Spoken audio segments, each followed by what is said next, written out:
Welcome back to Capital Connection. David Costa is Dean at Robert Kennedy College. He joins us from Zurich. David, great to see you this morning. Let's talk about the Greek debt crisis and dive right in. A member of the ECB, Mr. Neuer, once again rejected any form of debt restructuring in Greece. He calls it a horror story. Why would it be so horrendous? Good morning, Caroline. Yes, I think that that's pretty much the big issue. I have heard many commentaries say, well, it's okay, Greece at the end will have to restructure. It's just a matter of when.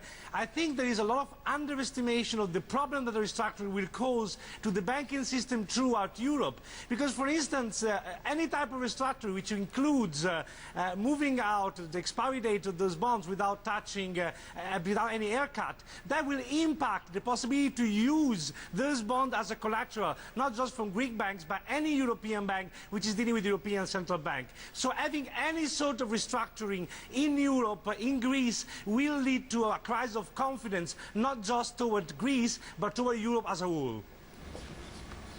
David, we're seeing a lot of investors then running to...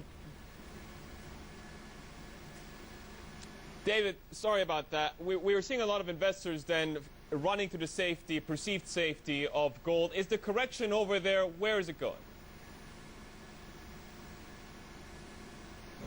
There could be more correction in gold. I think that by the end of the year, I would be surprised to see gold lower than when it is now. So I think there is some upside potential, but particularly in the summer, gold is usually pretty much depressed, so that might be a buying opportunity. What I like about gold is that, as opposed to other commodities at the moment, doesn't much depend on growth and that doesn't have the same level of correlation with equities. So I think it's still there as a good play for a portion of your portfolio.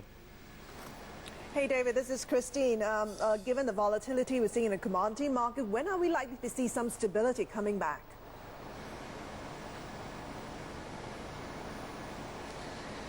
It's very difficult to predict. I think there are some factors which might come into play in the commodities. For instance, in crude, despite the change of mind of Goldman Sachs recently, I think much depends on the situation in the Middle East. If there are some resolution, if there are some of the production going back in line, that may be one of the stabilization. And of course, the situation in Europe is interconnecting throughout the markets, including commodities. Because if we were to have any sort of restructuring in Europe, that will impact the commodities greatly, because we will see a reduction of growth in several European countries. So there is a lot of interconnectivity between equities and commodities nowadays.